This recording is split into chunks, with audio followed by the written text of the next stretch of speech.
कहाँ जा रही हो बहू? मम्मी जी मैं आकर बताती हूँ। अरे बताकर तो जा। रमा दौड़ती भागती अपना बैग उठाया और जल्दी से गाड़ी निकालती है। अरे इतने दिनों बाद गाड़ी से? बस मैं आती हूँ कहकर रमा बिना बताए घर से चली जाती है। रमा के घर में रमा, उसके सास ससुर और पति अमित रहते हैं, जो अक्सर ही अपने काम से घर के बाहर रहते हैं। रमा की एक नंद है जो कि बड़ी है और उसकी शादी हो चुकी है। रमा की शादी को 2 साल हो गए हैं। रमा अपने परिवार के साथ बहुत खुश है। उसके सास ससुर अधिक उम्र के हैं। ससुर राकेश जी रिटायर और स्वस्थ हैं, पर सासू माँ सुधा जी को दिल की बीमारी है। 4 घंटे बाद रमा घर लौटी। उसके ससुर उसके साथ थे, जो कि बुरी तरह से घायल थे। माथे पर पट्टी बंधी हुई थी, हाथ में फ्रैक्चर हो गया था। सुधा जी अपने पति की ऐसी हालत देखकर बिल्कुल घबरा गई। अरे आपको यह सब क्या हुआ? कैसे हुआ? कब हुआ? बदहवास वह एक के बाद एक प्रश्न करती हुई जा रही थी। अरे मम्मी जी, अब सब ठीक है, आप घबराइए नहीं, आप बैठ जाइए, सब बढ़िया है, रमा ने उनको समझाते हुए बोला।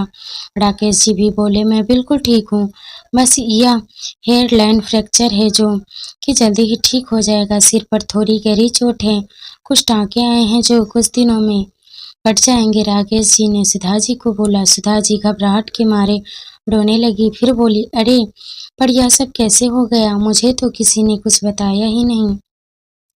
रमा जल्दी से पानी लेकर आई और वह अपने सास ससुर को पानी देते हुए बोली, इसीलिए मम्मी जी मैं आपको कुछ भी नहीं बता कर गई थी कि क्योंकि आप घबरा जाती। फिर रमा ने बताया, मुझे एक अनजान व्यक्ति का फोन आया जो कि पापा जी के मोबाइल से कर रहा था और कह रहा था कि सड़क पर इनका एक्सीडेंट हो गया है।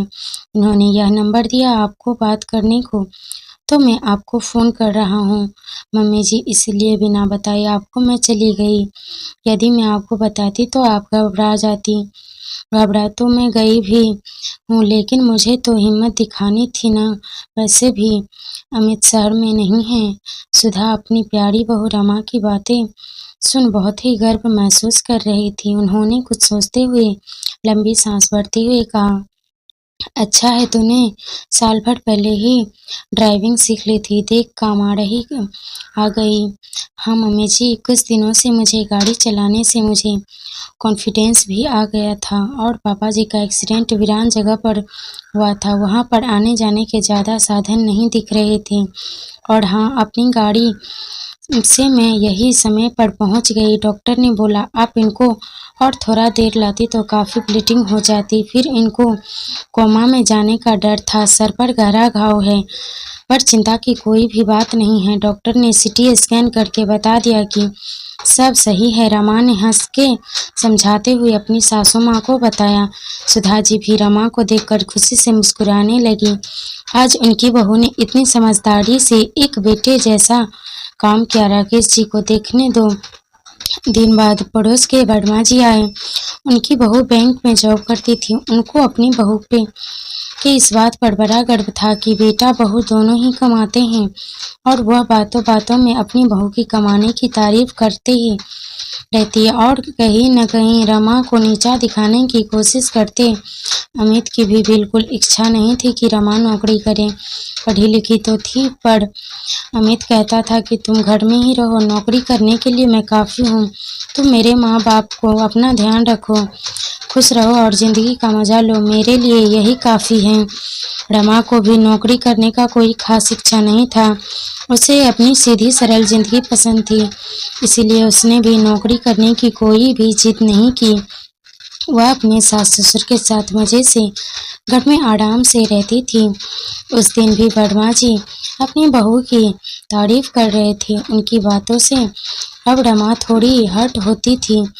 यह बात सुधा जी को भी महसूस होने लगी थी, इसीलिए सुधा जी बातों ही बातों में उस दिन वर्मा जी को बोली कि मेरी बहू नौकरी नहीं करती है तो क्या हुआ, वैसे तो बहुत ही सुशील, संस्कारी तथा होशियार है, समय के साथ सही निर्णय लेकर हम लोगों का पूरा ध्यान रखती है।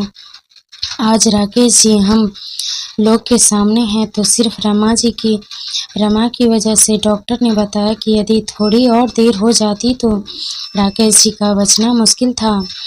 तब वह कोमा में भी जा सकते थे और रमा नौकरी नहीं करती। उसमें उसकी और अमित दोनों की इच्छा है।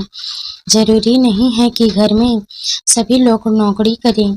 राकेश जी की इतनी अच्छी पेंशन आती है, साथ ही मेरा बेटा भी इतना अच्छी नौकरी में है। गांव में हमारी इतनी प्रॉपर्टी भी तो है। हमें नहीं लगता कि रमा को नौकरी करना चाहिए। आज सुधा अपनी जी की बात सुनकर वर्मा जी अपना सा मुंह लेकर सबके सामने सुधा जी के मुंह से अपनी बहू की बड़ाई सुनकर अंदर ही अंदर बहुत ही खुश और गौरवान्वित महसूस कर रही थी। उसे लगा, जब मेरे परिवार वाले मुझसे खुश हैं तो मुझे और कुछ नहीं चाहिए।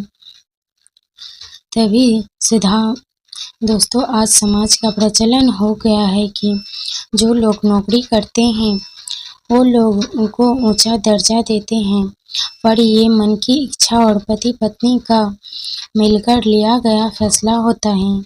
यदि किसी महिला की इच्छा नहीं है तो नौकरी करना जरूरी भी नहीं। लेकिन अगर आप इस चैनल पर नए हैं तो ज़रूर सब्सक्राइब करें और वीडियो पसंद आए तो वीडियो को लाइक शेयर ज़रूर करें। धन्यवाद।